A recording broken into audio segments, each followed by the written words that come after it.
So I think we are good to go. Hello everyone. I hope that you guys are doing great. I'm Amit. I'm the founder of LabDocs, and welcome to the session of how you can fit yourself in the 3D printing world.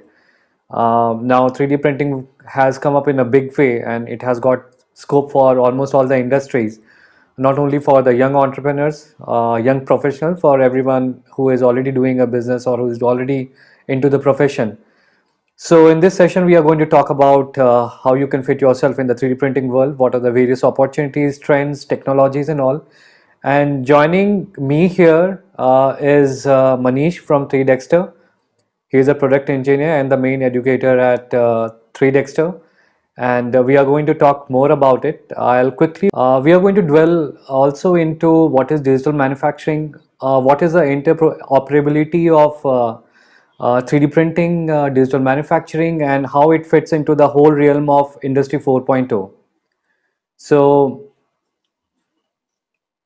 I am going to quickly take you to what we do at LabDocs and how the journey has started. So, LabDocs is basically a skilling platform, and we are helping entrepreneurs and students from engineering and science fraternity in acquiring themselves well with emerging technologies, so that they can be put in the world where they can start in their career and professional journey, and they acquire skills that are really needed in the industry. So we are creating a community of enablers and innovators and entrepreneurs with relevant technical and entrepreneurial skills that will help them to excel in their professional journey in the space of emerging technologies. We are going to talk about these emerging technologies. So additive manufacturing is one of those emerging technologies that we are focusing. Apart from that, we are also focusing into drone technology, then digital agriculture, voice technology, IoT, industrial IoT, and edge. So these are the few of the emerging sectors that we are focusing as of now. So how it really set us apart is that our focus is not only to help the learners getting the necessary technical and design skills, but also help them in their journey with their career, or in the journey of their entrepreneurship. So we believe that any kind of help, if it is a technical help, and if it is only fitting into one realm of space, it is not really going to help you in moving ahead. The help and support should come from all the directions, so that your career aspiration is fulfilled. Knowing something and not able to implement, or not able to execute, will not really going to take you ahead. So there are, I mean, internet is an open gateway these days, guys. So you can learn and pretty much anything what you want. But how do you fit all those things what you have learned into the industrial space? That is most important. So what we are trying to do different here is that we are connecting the industry with you when you are learning or whatever you're learning, so that you fit yourself into the industry space and you understand what is really required, and you can start implementing what you have learned. So the marriage of industry and skill is really important, and that is where LabDocs is playing a big role. So as far as people who are starting up with their career, this is one factor, and the other thing is that suppose there is an entrepreneur. Now, entrepreneur journey is paved with a lot of roadblocks and hiccups, and you need support not only from while you are ideating, but while you are executing your ideas. So there are various ways by which we can help, or we are helping. We are partnered with the various eco partners and various ecosystem, global ecosystem. Like, we are part of Y Combinator, we are also part of Startup Leadership Program, and we have partnered with various organizations who are who are expert in their field. Like, we have partnered with Women in 3D Printing. Then there is IDC, there is EIT. So all these partners are helping us to not only leverage the platform that they have, but also allow us to give a proper industry connect to our learners. So as we talk about the focus areas, so you can see that we are into Industry 4.0, instrumentation control, drone tech, agri-tech. All these are emerging sectors, and they are going to be playing a major role not only in their specific industry as such, but they are going to play a major role when it comes to cross-industrial collaboration. Sure. Thank you very much, Amit sir, for introducing 3Dexter to the community, to the people who are present here for the session that talks about 3D printing. Hi everyone, my name is Manish Nair, and I represent 3Dexter operations team. And today I will be walking you through the basic concepts of what 3D printing is, and hopefully I will be giving you some tips of how entrepreneurship, if you are really thinking of starting off your own company, I will leave you with some thoughts that you can take back home, think about it, and take a very informed decision if you are really interested in taking up a business venture in 3D printing. I'll give you the example, I'll give you some case studies as well. So the next 45 or 50 minutes, I hope, we are going to enjoy. We are going to learn a lot of new things if you are completely new to this. And for those of you who already know what 3D printing is, I will try to build a story around it so that you enjoy the complete presentation, right? So let's quickly begin by, I'll share my screen first.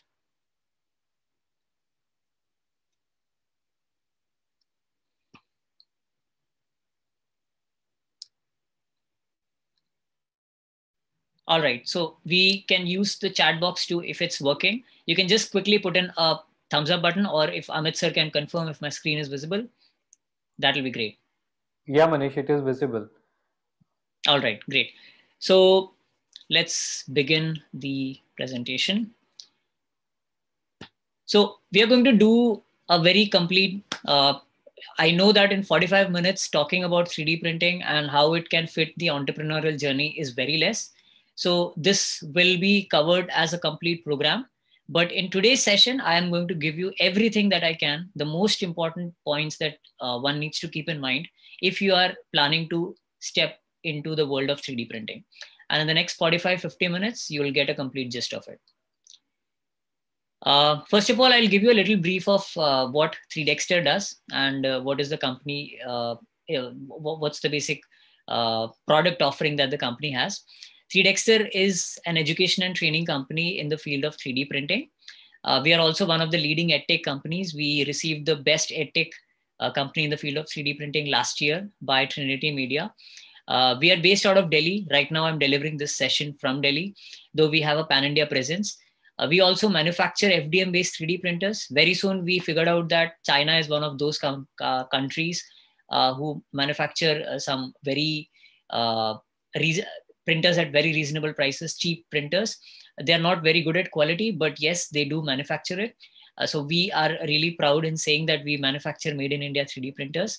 And now we are supplying our machines to almost all the states of India. We have footprint in very positive footprints in 20 plus cities, though this number is constantly increasing because of COVID, I would say. And like Amit sir mentioned, we are also OEM partners with various companies. We also participate in faculty development programs. For those of you who are from college fraternity, you might be aware of this term FDP. So that has been a very brief description of what the company does. A very brief introduction of what I do in the company. I am responsible for taking technical workshops. So far, I've delivered more than 50 plus technical workshops to students, educators, corporates on FDM-based 3D printers. At any point in time, I would love to talk about design thinking, one of my favorite topics, and how it can integrate with 3D printing. I've been privileged to take guest lectures at some prestigious Indian colleges and online platforms. In the company, I assume the operations role, wherein I work closely with the operations team who are responsible for delivering the 3D printing curriculum that we have in all the 3D, in all the schools that we function. Very recently, before the COVID lockdown, I delivered some faculty development programs. These were offline programs wherein we used to visit the colleges. But now because of COVID, most of it has shifted to online. Okay, so we'll start with the most important note because it's a Zoom meeting and I'm assuming that everybody must be completely aware of this. Please make sure that you have a proper connection that will make sure that you're able to see and listen the session completely. Please use the chat feature. I'm so happy that Anand, one of my colleagues who works as senior trainer, he is present at the chat box. And any question that you come across during the session, you can, without a second thought, you can type that question out, and Anand will be more than happy to answer that question for you. You may use wired headphones or wireless because I've included some videos. In case of lag, one of the participants did mention that he's not able to listen to the audio. I would honestly suggest you to refresh the page if it's on a mobile phone or a browser, or you can exit the meeting and enter once again. One sincere request, please do not multitask. Again, one of the polls have flashed on the screen. You can answer the poll and make sure that the next 40 minutes that we are spending, let's make sure that we make the most out of it. And I want to be friends with everyone. So ask as many questions as you have. From the poll that I can see, I could see that we have a majority of students in the participant list. I can see one working professional. Okay, great. Lastly, I would honestly suggest if you could close your video and audio feed. This is only said so that we get larger bandwidth. Once that bandwidth is secured, all of us can view this complete session without any hiccups. So we'll quickly come to the agenda. First of all, we're going to talk about what is 3D printing. In just about, say, 5 or 7 minutes, I'm going to tell you the very basic definition of what 3D printing is. Then we'll go towards the popular types. We'll not cover all the types that are involved in 3D printing, but I'll give you the most popular types that are prominent in India and elsewhere. And we'll look at some applications. Third, this is one of my favorite topics to talk about. We are going to talk about the startup story. I'm going to tell you what exactly went inside the mixture for the success story of 3Dexter. And we have been doing that for the past 5 years, and we have certain intentions for the next couple of years too. So this is the section where we are going to talk about that. And finally, I'm going to give you some concluding thoughts, which you can keep in your mind, or you can take it back home, think about it, and then make an informed decision. So this is the first section where we are beginning. Let's try to understand what is 3D printing. But before we move into the actual definition of what is 3D printing, I would sincerely would like you to see this video, which tells you the origin of 3D printing and how it all began.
All right. So that was a very brief video that talked about where did 3D printing actually begin from. So just to reiterate what we just saw, as you saw in the video, this technology was first introduced in the US market, and this gentleman from the United States, Chuck Hull, is considered as the father of 3D printing. Though there were many other people who came in the rat race of filing the patent, but he was the first person who filed the patent, and he is given the title of father of 3D printing. The year 1984, as you saw, is the first year when 3D printing was recognized as a technology that could be used in the industry. Though it was used for industrial application in the early years, but today we see 3D printers even at households. So every home has a 3D will have a 3D printer by 2022 is what Government of India suspects. So that is the future that we are actually leading towards, right? So essentially, if you talk of 3D printing, it's basically an additive manufacturing process. It's called additive manufacturing. So in this process, you have a raw material.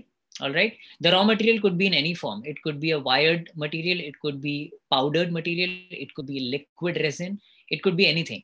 But essentially, the process is that this material gets deposited one layer at a time. Now, how does this happen? I want to show you this video, which is basically clay 3D printing. All right. The material that is coming out of the extruder is clay, and it is being deposited one layer at a time. So if you understood this concept, this is exactly the same fundamental principle behind every additive manufacturing technique that you can think of. Now we are going to look at what all are the different kinds of techniques that are used in the industry. But one thing that you need to keep in mind is all these techniques follow the same fundamental principle, which is addition of material one layer at a time, right? So this is one very simple video to understand how the process basically takes place. Now, by definition, like I mentioned, it's an appropriate name to describe all the technologies that come under the umbrella that build 3D objects by adding material one at a time. Now, like I mentioned, material could be anything. It could be plastic, it could be metal powders, it could be concrete, it could be even human tissue. It could be the stem cells that we have inside of our bodies. So there is a good amount of research happening in the biotechnology sector, where researchers and people have come up with bio 3D printers that can print actual human tissues as well. So the principle remains the same of generating the 3D object, but every time when you go to a different industry, medical, aerospace, the technology can be different because of the material, right? Now, a very important question, why are we even discussing about 3D printing? A very valid question, why are we having this online webinar right now? Why is it so important to discuss about it in today's times? Now, if you traditionally look at the subtractive approach, there are basically three different kinds of techniques of how you can develop objects. The two most common are additive and subtractive. There is a formative process as well, but let's stick to subtractive. If you look at subtractive process, let's just assume that you have a mobile phone. If you want to get the exact shape of a mobile phone, and if it's a metal body, then probably you might have thought of this process. The mobile phone case or the chassis of the mobile phone might have been cut out from a metal body, or maybe a composite body or a plastic body. So that is essentially called subtractive manufacturing. And when you talk of additive manufacturing, you basically add material one layer at a time, like I was mentioning, to get the final or the desired object. So in subtractive, you remove material or you subtract the material, you minus the material. And in additive, you basically add the material to get the final object, right? Now, why is it so much in the news? Now, these are the four reasons why. Number one, it saves a lot of material wastage and the energy consumption. So if you ideally look at a subtractive manufacturing machine, let's take an example of lathe machine. It takes in a huge amount of power to function, and it has got its own limitations. It requires a lot of space and things like that too. But when you compare it with an additive manufacturing machine, you can get a 3D printer which is the size of, let's say, a laptop. And you can create objects out of the machine, which hardly takes any wastage, because as you can see, it disperses material only at those places where there is requirement. Otherwise, it doesn't take out material. So there is very less wastage. Same goes for energy consumption. The second one is it can manufacture some very complex geometries. Now, this is really interesting because in today's world, in a highly globalized world that we're living today, we are constantly looking towards solutions that are more and more customized and personalized towards client demands. You might come across clients, you might come across solutions that are very unique. Nobody thought about it, let's say 5 years back. So that is the kind of world that we are living in. Every 5 years or 3 years, a product that is in the market will get extinct, and a new product has to come in its place.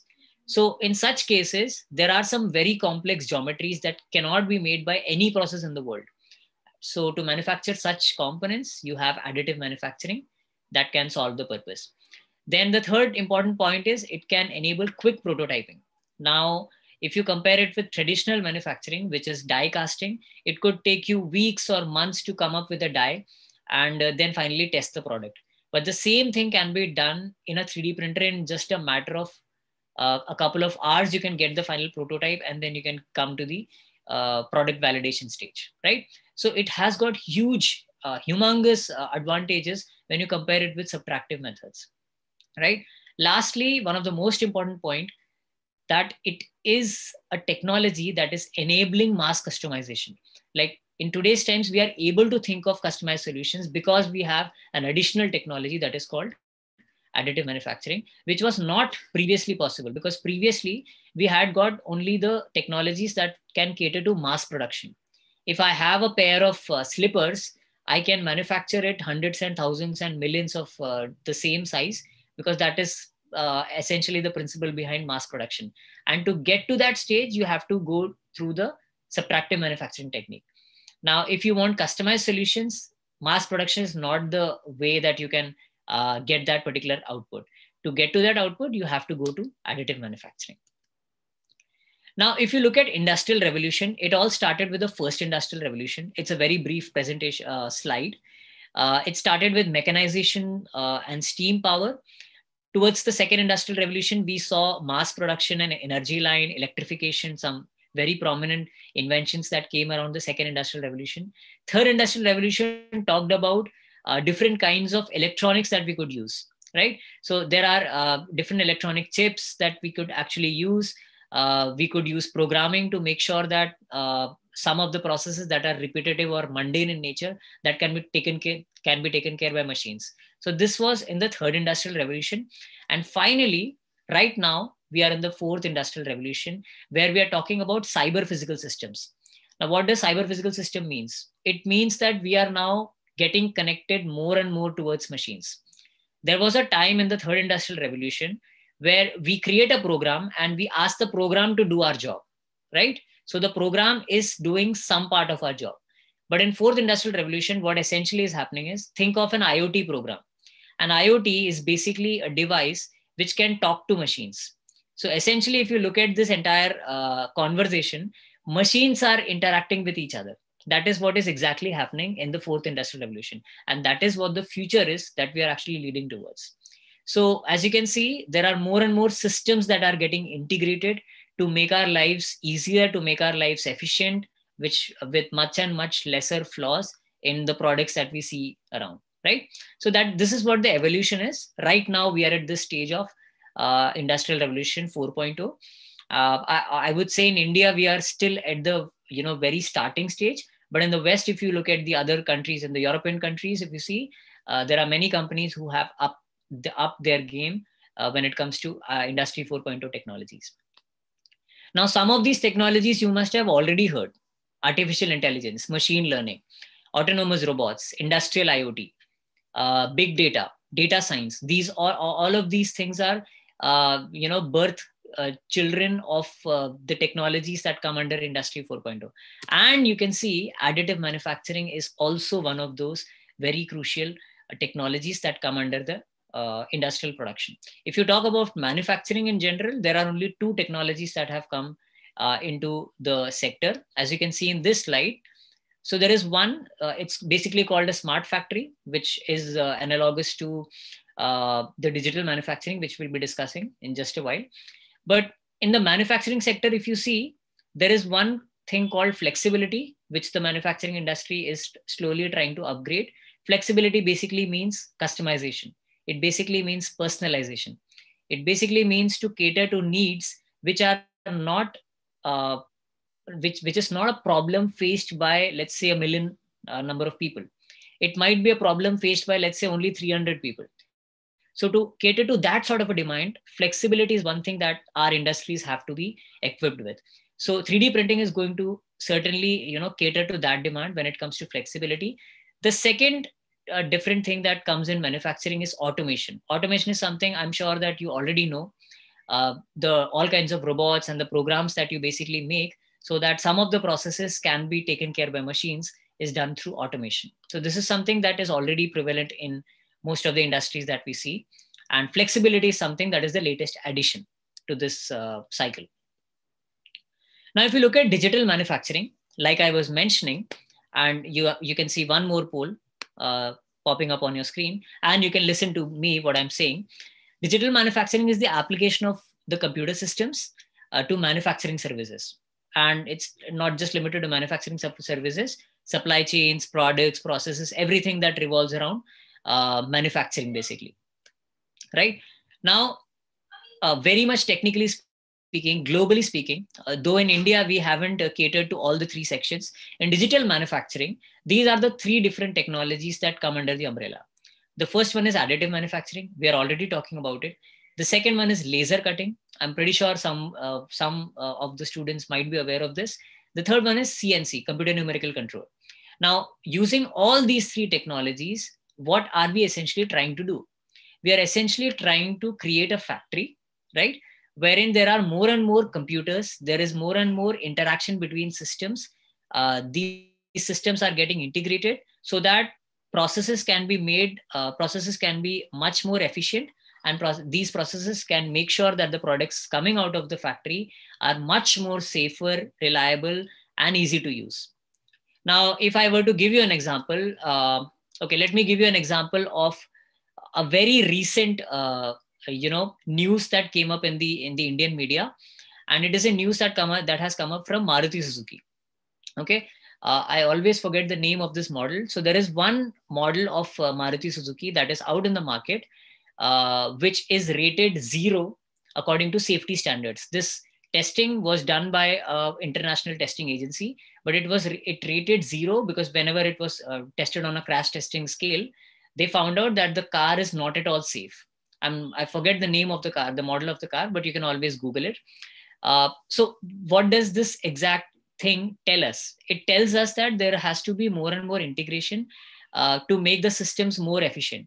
Somewhere down the line, the cars that are being manufactured by this certain company is lacking on some amount of quality. Now, how can we cater that? Either it could be some manpower flaw that is coming through the vehicles that are processed through the R&D, and finally it comes down to the market, or it could be something that can be catered by the machines. Now, if we use these machines can predict all of these things before even coming down to the final manufacturing cycle of those kinds of vehicles.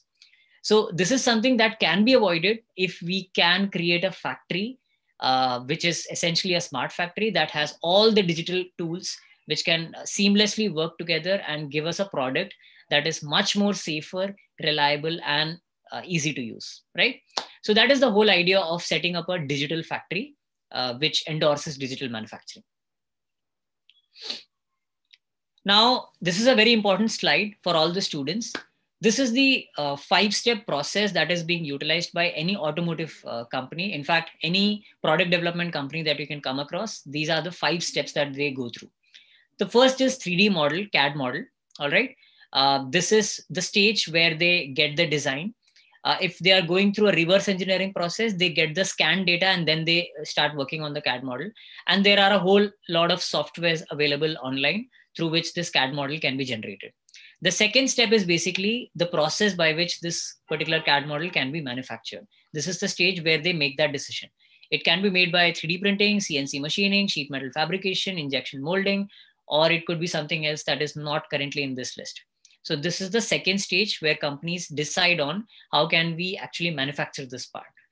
Then the third and the most important part is where digital manufacturing also has a very important, crucial role to play.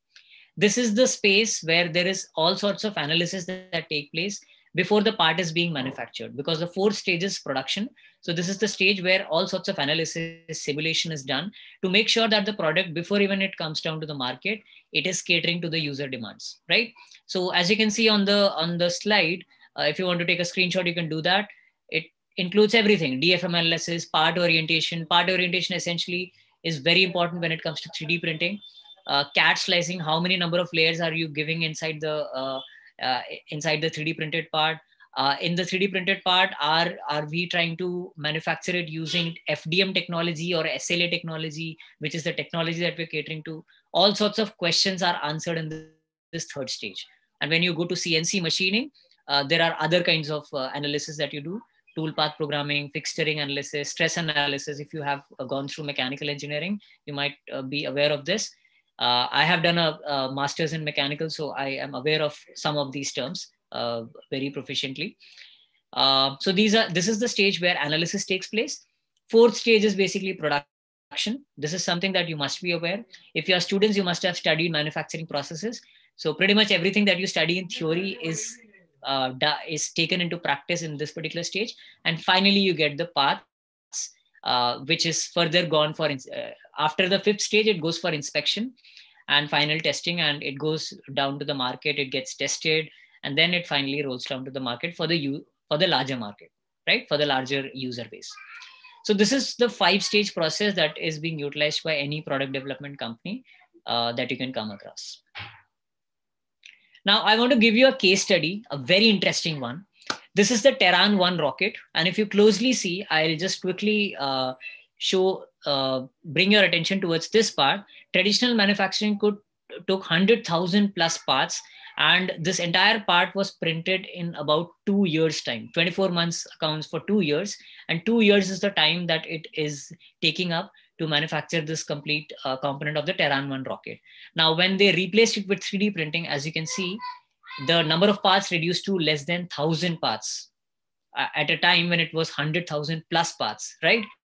So that's a huge reduction in the number of parts. Same goes for the build time, where at one point we're talking about 2 years. At the other side, we're talking about just 2 months.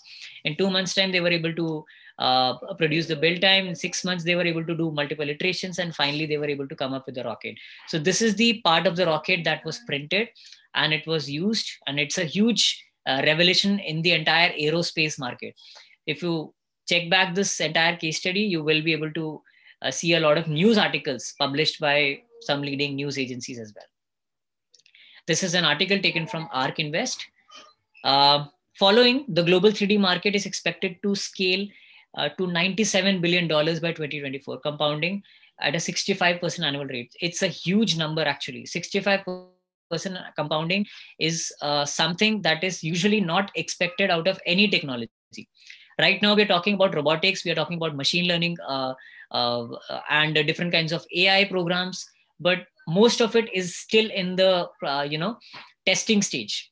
There are companies who are working really, really hard in optimizing these, but getting an annual compounding of 65% is something that's hugely commendable. So when it comes to 3D printing, this is what the numbers is.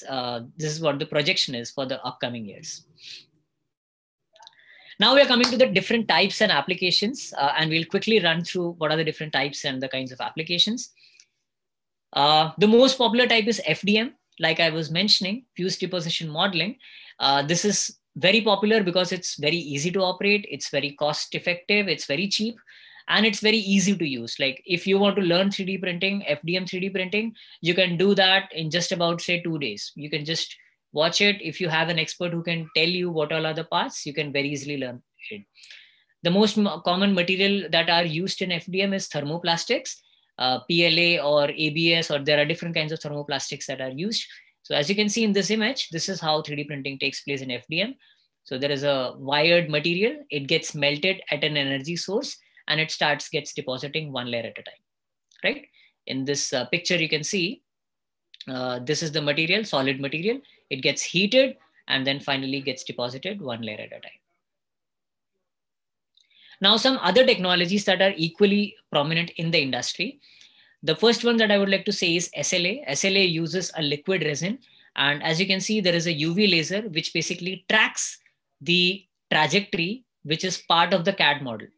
Okay. So that is how the complete object gets developed, and it gets developed inside the vat, which is a tank which consists of the liquid resin, and a UV ray is basically passed through it so that it can be cured, and then finally it can be used.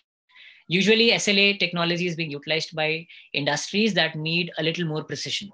You can think of industries like medical, you can think of industries like aerospace, where this technology is in use currently.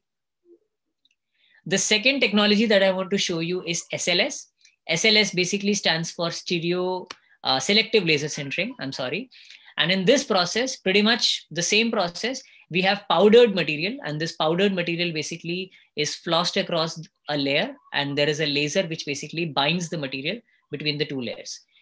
You can think of this process, which is, and it's very much similar to welding, resistance welding. So what happens in resistance welding? You have two similar materials, and when you pass on a huge current, the materials get welded together. That's pretty much the process. It's not exactly welding, but that is what the principle is behind creating the final 3D object. So as you can see, this blue colored area is basically the powdered material, and this dark blue is the object that we are creating.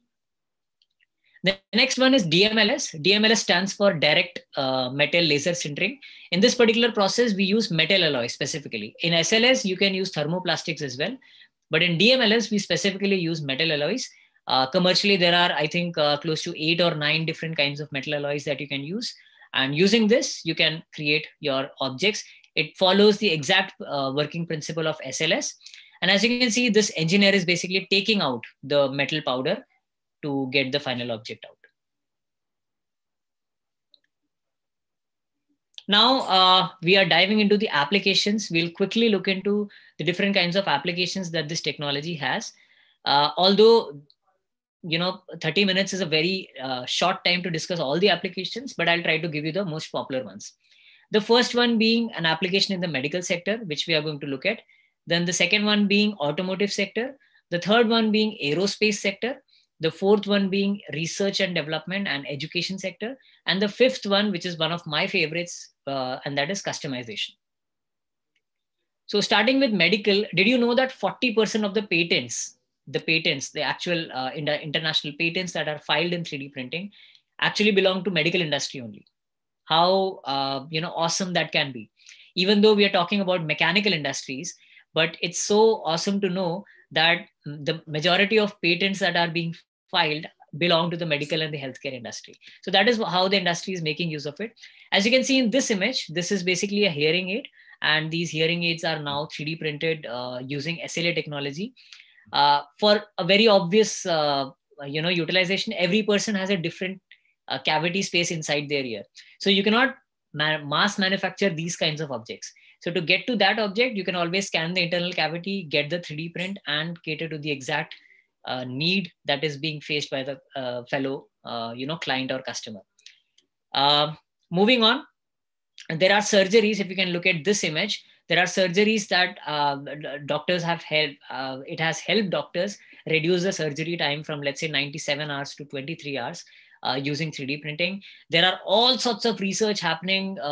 Czech Republic, Israel, countries like Germany have used extensive research methodologies to come up with fully functional organs as well. 3D printed medicines and prosthetics is another addition. Now I'm going to show you a video from India of how this is being utilized in India, medical sector. Guru Nanak Dev Engineering College was started in 1956. Manufacturing Research Lab was started in 2012. Dr. H.S. Vidhi contacted us. So he wanted a 3D image of this lung of that patient. My patient was a 23-year-old young man. His parents told me that he had been blue, and there was this mass where the blood was recirculating.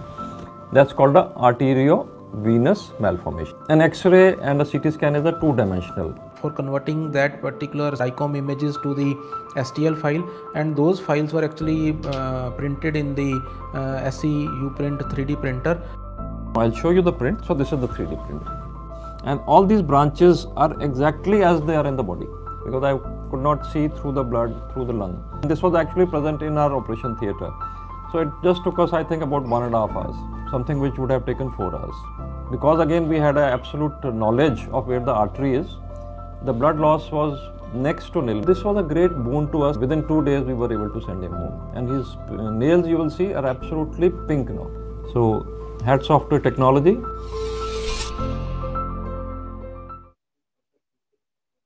All right. So how awesome is that? Isn't it? So that was a video that was conducted by Stratasys India and Design Tech Systems. And as you can see, that doctors in India as well are utilizing it, right? So that was just a video. And now we come to automobile sector. So I have a very small video. 4-stroke 3D printed engine is extensively used in the automobile sector. And as you can see, it's a working one.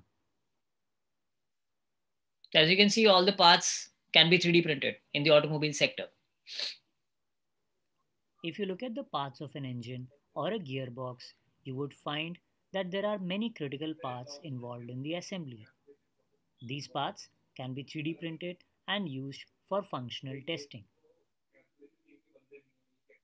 Absolutely. So like you saw in the video, it's not just for printing in plastic, but in automobile sector, there is a huge application towards printing in metal alloys as well. So this is just a brief understanding of how automobile sector is utilizing it. Now, if you look at aerospace, again, one of my favorite topics to talk about, aerospace has been one of the greatest benefiters of 3D printing, I would say, after medical. Because in aerospace, if you talk to any aerospace engineer, he would always say that I am on the lookout for a technique or for a material that is very light in nature, number one, and it is strong at the same time. You talk to any aerospace engineer, he would definitely say this. And the reason is very, simple. So the lighter the weight of the object is that is being fit on aerospace related systems, the lesser is the fuel that it takes to run any aerospace related equipment, right? It could be a drone, it could be anything, it could be an aerospace spaceship, right? So in aerospace specifically, it has been found by a lot of companies, and as you can see, Airbus now has a record number of 3D printed parts on A350 XWB aircraft with 1,000+ parts. Similarly, you can see that NASA rover currently consists over 70 FDM 3D printed parts. This is extensively being taken up in the Mars mission that NASA came up with in the year 2018. They even came up with an online competition for students and entrepreneurs who can come up with a design that is the most efficient one. So there is a lot of potential in the aerospace sector when it comes to 3D printing. Now I'm going to show you a very interesting video.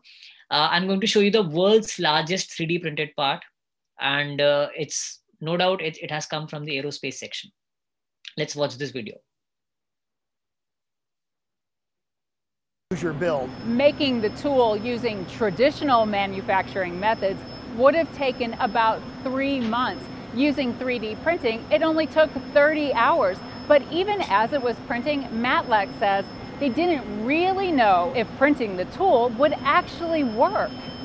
Nobody was positive. It was nobody knew going into this that we were going to have success.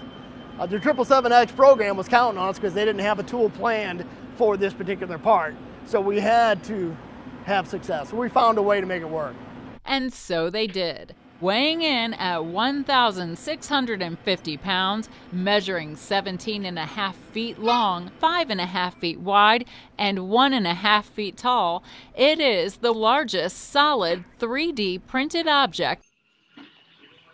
All right. So if you closely see the video, I'm not sure if you're able to see this, but it's if you can see this Guinness Book World Record, it's mentioned on the video as well. So that is what the potential of 3D printing is, and it has a very, very long way to go. Now, coming down to education, you must have assumed that if it's extensively used in the industry, it has to come to the curriculum. It has to come to schools and colleges where students are being upskilled so that they can take care of these kinds of roles. So as you can see, there are different kinds of 3D printers. There are prosthetic hands. There are different kinds of projects that children have come up with. And all these projects are aimed at creating a project or a research idea. It could be something that you're working on. And there are many institutes and students who are working on different kinds of research projects.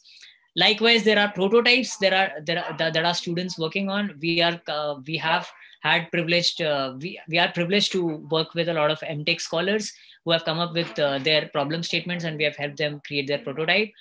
Likewise, there are engineers who come with an intention of testing their product out. The same thing which I was telling you about the difference between additive and subtractive. This is where the testing actually takes place. Now, customization. Now, you might wonder why customization is at the center of everything that we're talking of. Now, there are a lot of applications that we see around that need customized solutions, right? So if you closely see this particular bridge that was printed in Central Madrid, it's a very much customized bridge. And this bridge was printed in just about, say, 18 hours. And this is a concrete made 3D printed bridge. Likewise, if you can see, these are dental crowns that are made out of SLA technique. Likewise, there are 3D printed food articles. NASA has sent a 3D printer to the space. The International Space Station has a 3D printer. You can Google that and get that information.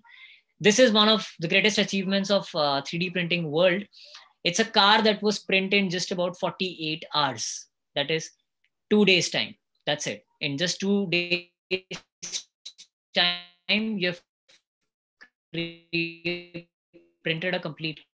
This was printed in a potential of the future is. We are a vibrant future. Now, if you look at customization, it's not just about these random images that I showed you. You can see this image, which is basically a Philips shaver. You will possibly see this kind of Philips shaver in the market in just about, say, 2 years from now, because this is one of the prototypes that the company printed. And I'm going to show you one small video of how Reebok is using 3D printing so that they can come up with different kinds of designs for the shoes. As you can see,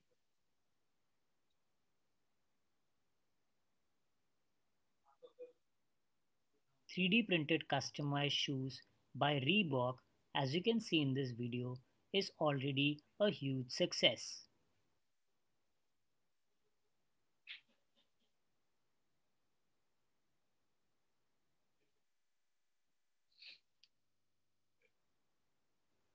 Customized food items. So that is what customization is all about. It has absolutely no limits. It's endless actually. So that's what the power of 3D printing is, and it has dived into a lot of different sectors. Like Amit sir was mentioning, during COVID, customization played a very, very crucial role.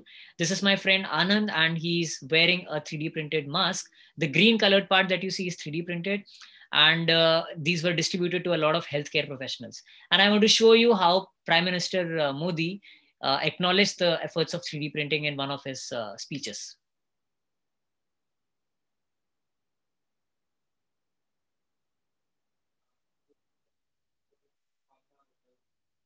Corona से बचाव के लिए face shields की demand एकदम बढ़ गई थी। इस डिमांड को 3D प्रिंटिंग टेक्नोलॉजी के साथ पूरा करने के लिए बड़े पैमाने पर देश के युवा आगे आए। PPE So that's what our Prime Minister Modi has to say about 3D printing. And definitely it has got a huge potential considering the different kinds of efforts done by the government in the startup ecosystem. Now I want to show you a very small understanding of how this technology has been utilized, not just face shield, but something else too that can be 3D printed.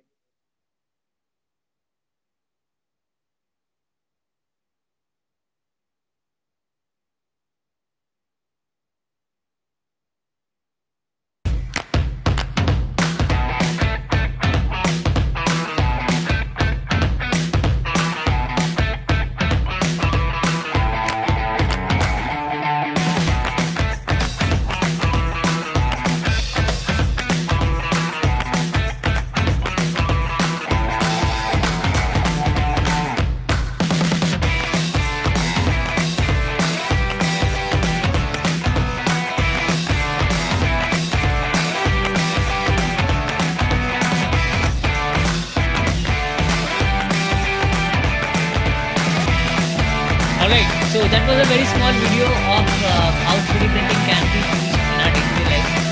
So I have one printed in my name. So it's highly likely that social distancing is very important.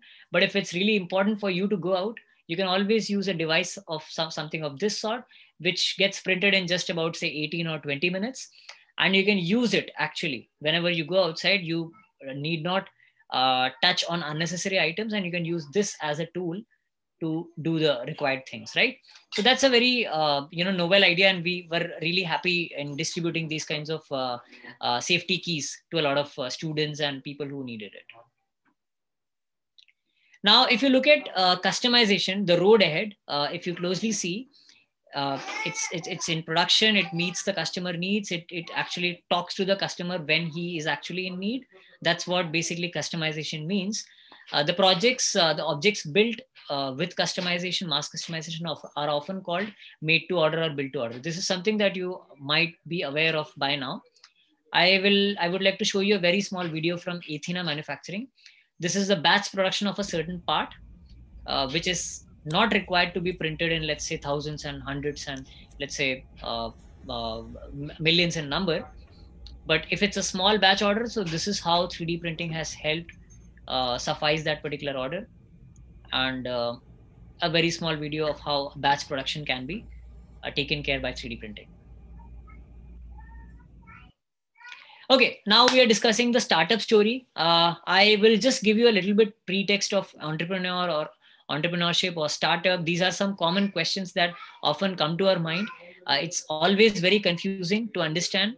We do a lot of Google searches. We try to understand what is startup, what is entrepreneur, what is entrepreneurship, how to start a startup company. These are some common questions.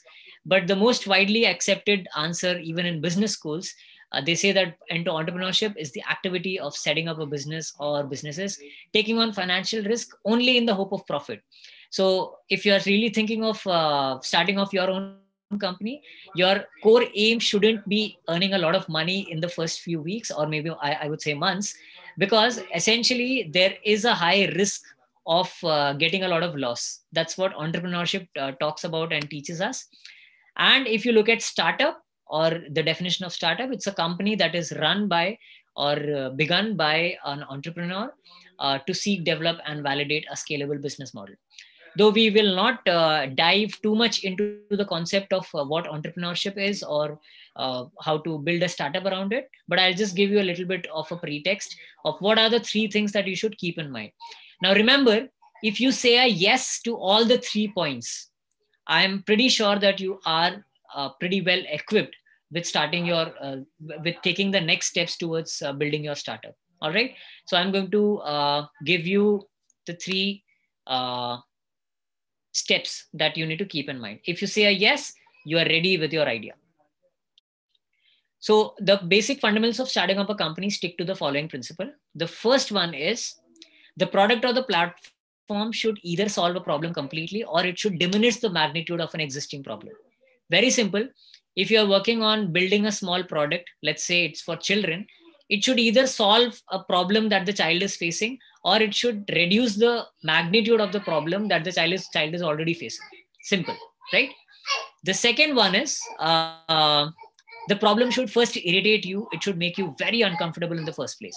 This is really important if you're really serious about your business idea, because if this is not there, then that motivation for building a sustainable business will be dead in just about, say, a couple of years. And statistics prove that in India, more than 80% of startups fail after 2 years of its inception. The main reason behind it is somewhere down the line because of, it's not because of financials, it's because the problem in itself hasn't completely convinced the person who is solving it, right? Then the third reason that I would like to give is, in addition to solving the problem, it should be value driven as well. Now, I can always come up with a chocolate in the market, which I can claim that it's the best in the world. But let's say I sell that chocolate at, let's say, 1,000 rupees, right? And if I am targeting young students for that particular chocolate, then I am essentially solving a problem. And it is also irritating me. I feel that there has to be a chocolate with, let's say, XYZ ingredients, but it's not value driven. It's costing a lot and it's absolutely not value driven. If it's for children, children will definitely not, parents would definitely not buy them a chocolate that's worth, let's say, 1,000 plus rupees, right? So it has to cater to the value aspect as well. This is where the financials also come into the place. I'm sure you're enjoying the poll as well. So if you say a yes to all these 3 points, whatever your business idea is, you're pretty good. You're at a very good stage to experiment your idea, and you can set up your own business, right? I'll give you some popular examples. If you are still not convinced that these are the 3 points, I'm going to give you 3 popular examples. The first example is this person. Many of you might know his name. His name is Ritesh Shah. And he is the founder of Ritesh Agrawal. Sorry, I'm really sorry. And he's a founder of Oyo Rooms, right? What is the problem that he took? He said that there has to be well-conditioned accommodation spaces at reasonable prices. A very common problem. When you go to a new city, either you get a hotel which is priced high, or you get a hotel which is at a decent price, but it's not clean. It's not hygienic. So this was a problem statement that irritated this guy, and he built a business that is now gone viral. It's global. They have their offices in China as well. China, which is considered as one of those countries where setting up a business from outside is really difficult. Oyo Rooms is one of those companies who have successfully managed to do that. The second person, one of the star performers in the EdTech platform, you might know his name. His name is Baiju Ravindran. He had a simple aim to provide quality education by making learning fun and interactive. That's a very simple statement. We all learn something or the other in everyday life. If you have seen children do study concepts like projectile motion or everything that you can see in Baiju's platform. But what he has done is he has made that particular concept very fun and interactive.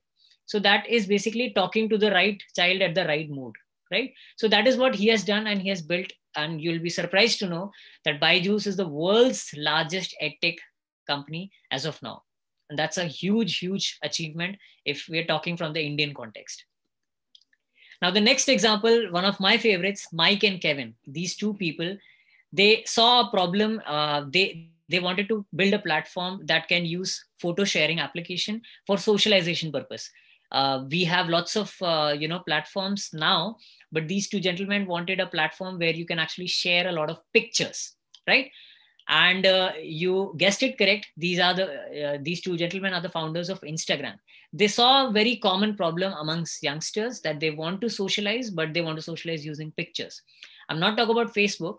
Facebook has a text feature too, but they started off as sharing a picture platform. And you know the success of Instagram. Instagram is now acquired by Facebook, and it's a huge business and a company right now, right? So these are the three examples which I would like to reaffirm in telling you that the 3 points that I told you, if these 3 points are being catered to, then you are at a very good stage of starting your startup. Now I'll come to 3Dexter startup story, something that's really exciting. So this picture that you see, these are the 7 founders of 3Dexter. It was founded by school friends. All of them are school friends, and they essentially belong to technology, education, and skill sectors. Everyone has their own cup of skills. And the main aim or the problem statement that we tried to solve is in schools. And how did we do that? We tried to develop 3D modeling and printing as a skill through curriculum-based setups. We didn't have an intention to do a one-time workshop, because everyone knows that if it's a one-time course, people often tend to forget it. But if it's served on your plate, let's say every week, then you tend to, that's more like consistency. You practice more and you become a master of that particular skill with time. So that is what the main aim was. The core skills that we provide in the schools that we function and the colleges that we cater to are visualization, problem solving, critical thinking, creativity, and subject integration. One of the most important things through physical experience. This is just a timeline. We started off in 2015 when the company was conceptualized. In 16 and 17, we did a good amount of scaling. We catered to a lot of schools. In 2018, we set up our ATL labs, and 2019, we started advanced courses. We started manufacturing industrial grade 3D printers. And right now we're sitting in 2020, where we are doing all sorts of online courses and faculty development programs, like I was mentioning in the initial few slides. Now, why all of this? I would like to tell you what is that why for 3Dexter. The why is very simple, because there is a lack of concept understanding. Because in most schools and colleges, what we generally do is we read a definition and we understand the definition because we understand English. We are taught English, so we understand the meaning of that sentence, but we never really understood the concept behind it. That's a very plaguing problem that the Indian education system has.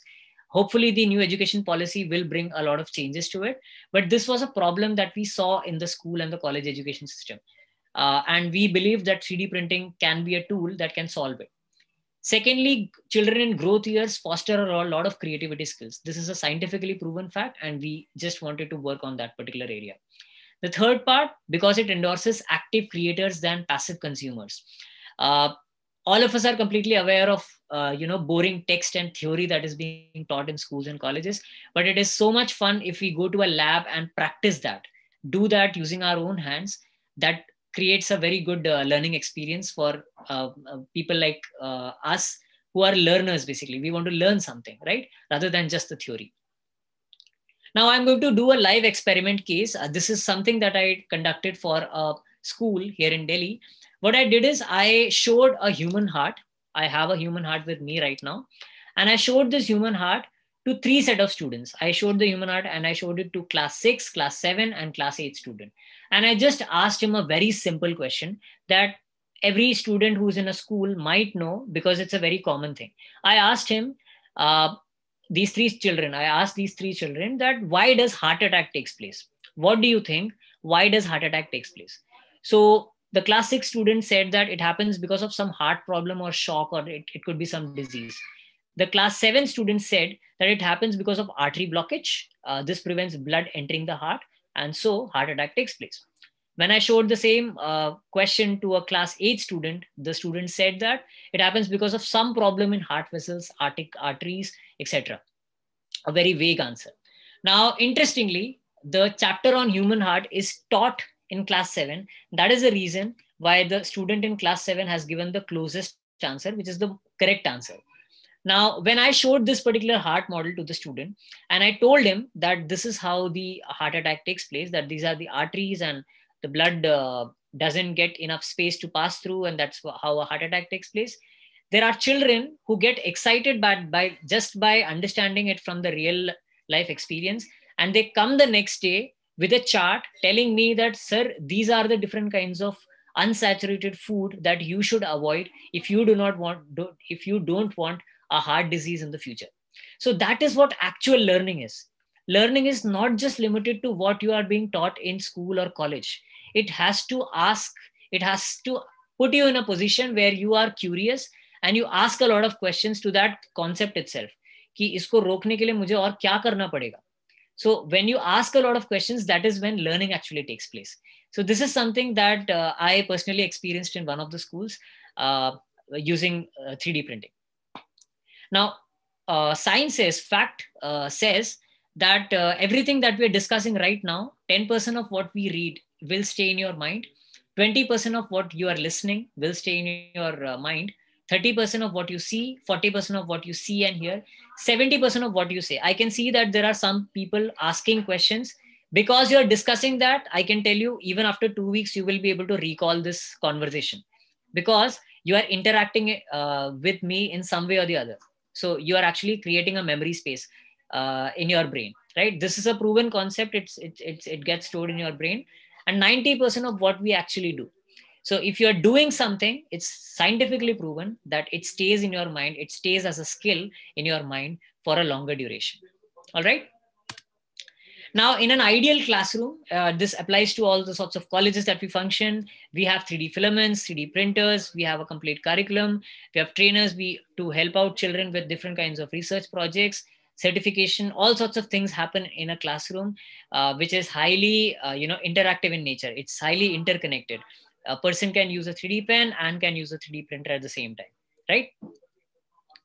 Now I'll come to the concluding thoughts. I am sure that I took a little more time than I was supposed to take, but I promise you in the next 15 minutes, or let's say less than that, the presentation will be over and I'll be happy to take any questions. So then now the question lies, that 3D printing, we know that it's a technology that is booming right now. And this is the exact time that we should be thinking of entering the market. So first of many things that we should keep in mind is understanding the market. I'm assuming that, let's just say you are coming from a mechanical background. If you want to start something in mechanical, let's just say you want to provide rapid prototyping services to an aerospace company. So first of all, you need to understand the market, the different kinds of companies that you are willing to, help out. So in all such sorts of cases, you will have to do some research study on the different kinds of clients that you can cater to. What is the technology that is being utilized? That's the first stage. And I'm assuming that in this presentation, you must have got a brief gist idea of what the market actually looks like from the bird's view. The second one is to work on your skills. This is very important. And with this complete program, LabDocs and 3Dexter is actually offering you it as a complete course where you can work on all the skills that are required to make sure that you are a competent person in the market who can sell services, right? And the third is basically to establish self with these kinds of engagements, these online webinars and the networking that you do. You get to meet a lot of people who have similar interests, and you can definitely grow your business in a very sustainable manner, right? Now I'd like to show you one last video which talks about what we have been doing all this while helping some other startups too. Like I was mentioning, we are OEM partners also to a few companies. So this is what a very small video is.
Spoke about our activities. We are really proud in saying that we are one of the Made in India 3D printer brands in India.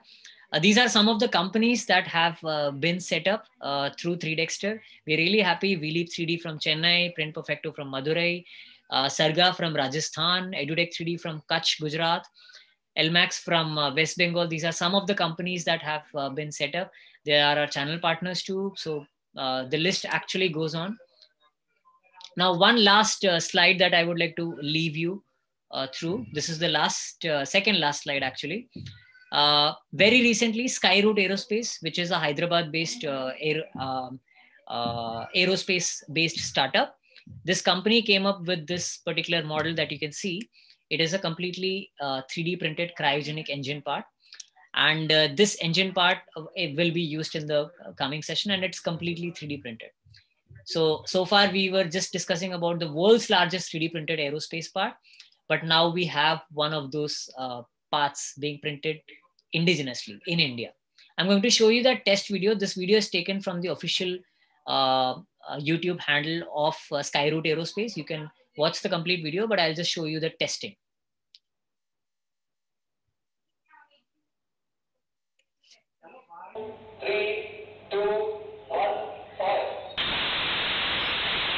So this is just the testing video. You can always look at Google, and maybe if you want to watch the complete video, because of time shortage, I'm just skipping the video.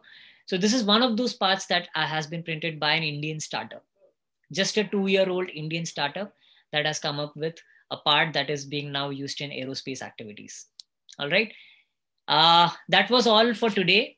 Now I'll be really happy. I'm sure that there are many questions. I'm sorry I was not able to see the questions while I was presenting. If there are questions, I will be really happy to answer them. On the contrary, I'm assuming that Anand might have taken some questions. And if there are questions that you want to specifically ask me, you can, shoot. And there is a poll question. You can go ahead and answer it. Thank you.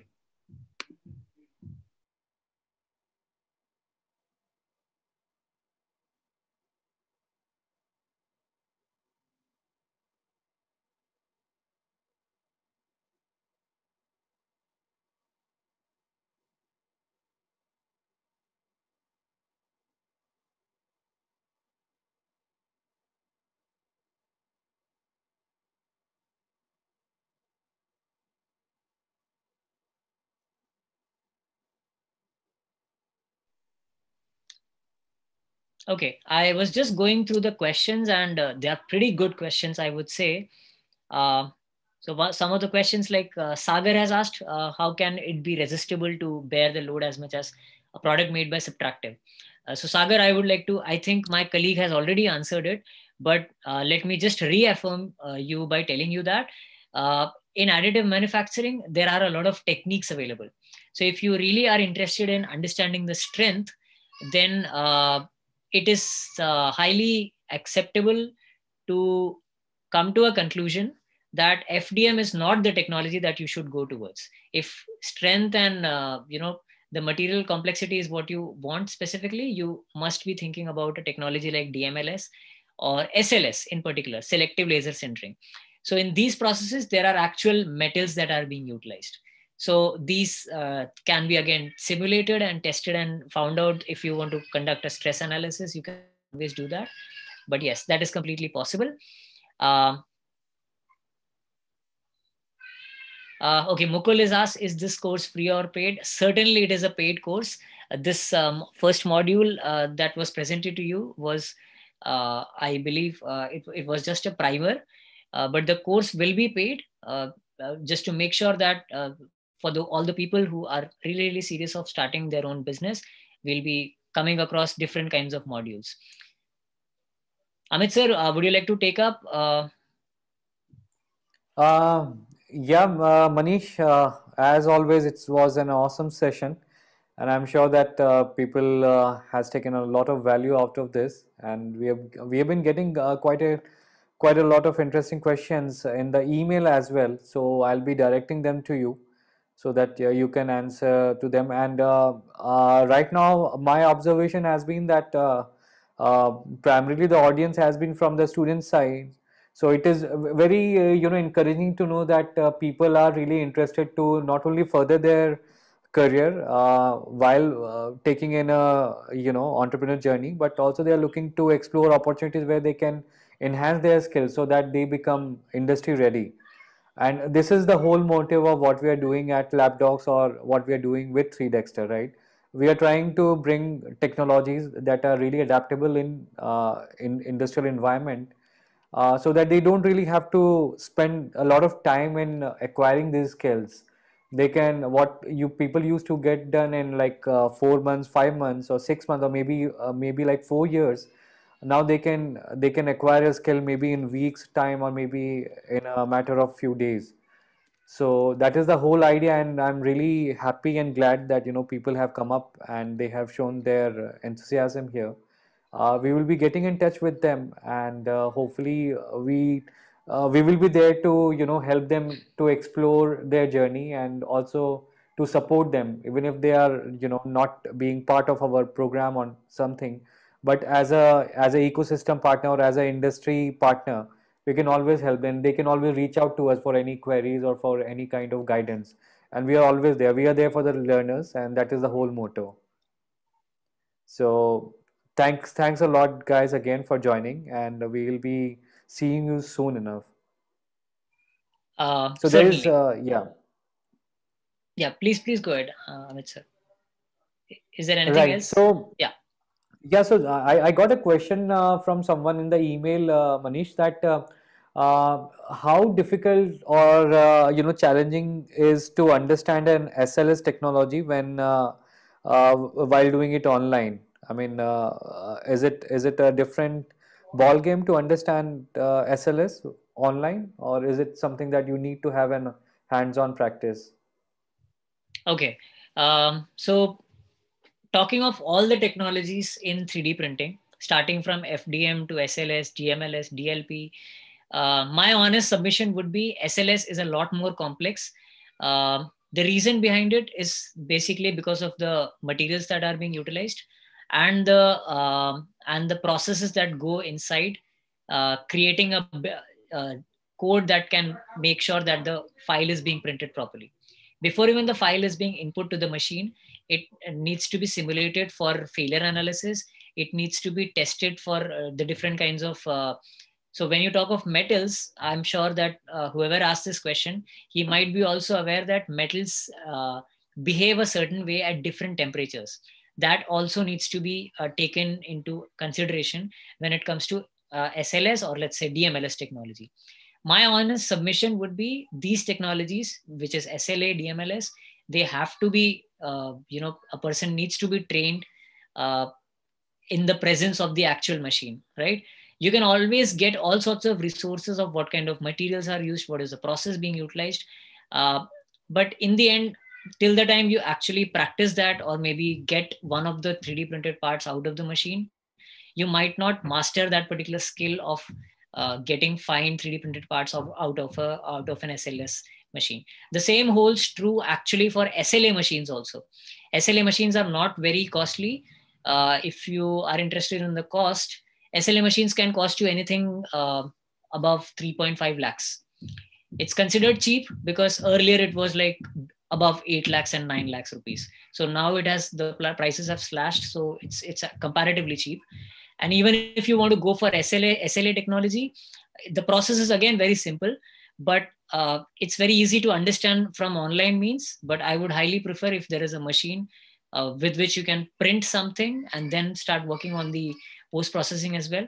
So like I was mentioning, post processing is also a different ball game when it comes to metals, resins, and other materials that are currently available. So taking into all of this consideration, online is something that I would not prefer to go for. I would certainly suggest to go for a platform where an actual hands-on experience can be gained. Great. Thanks, Manish. There is another question from Harsh. I think he has asked, if there is a production, I mean, if you need something to be produced in a large number, do you still think that 3D printing can help you over there? A very good question, Mr. Harsh. I really like the question. You are very right in understanding that mass production. So one thing that I want to make it very clear to all the participants who might have a misconception. Additive manufacturing is never going to substitute any technology. What I'm trying to say is there is no time in the future that will come when subtractive manufacturing will become extinct and we are going to do only manufacture using additive. That is never going to happen. Additive is only going to complement the way of manufacturing products that we have today. One of the excellent examples that I want to give is very recently I came across a certain bracket that is being utilized in the automotive sector. Now this bracket is ideally this bracket takes when it gets machined using a CNC machine, it takes 8 days to manufacture, and then it goes through a certain amount of buffing so that the final processing takes place, and then it is sent to the final end product. Now the same design can be reiterated. The design can be changed. At present, what is happening is designers have to design a certain way so that the machines can manufacture it with the existing methods that they have. But now, because of 3D printing, designers have got that freedom to come up with different kinds of solutions, and these solutions can be printed very easily using 3D printing. To answer your question, mass production will still be there. If there is something that needs to be mass manufactured, 3D printing is not the right technology that you should be looking after. But if you are looking after a customized solution, I have given you a lot of examples in this particular slide. I'll give you another, example. We have got a lot of hip replacement surgeries happening in Chennai area and Bangalore area. All right. You will be surprised to know that these hip replacement surgeries, the small collarbone that actually gets replaced, these are now scanned using scanning technology. They are 3D printed out of titanium, one of the materials that is being utilized in DMLS and being utilized in the patients. So how about that particular application? Can we mass produce that? No, we cannot do that. We have to go towards a customized solution. Every person will have a different dimension. So to cater to that, we will have to go for a customized solution. So yeah, that's what I was trying to put up. Great. Thank you so much, Manish. And I think that is all that we have as of now. So we'll soon have an interesting session, and then I am hoping that the participant will join maybe for a different topic next time. So thank you all for coming and taking your time here.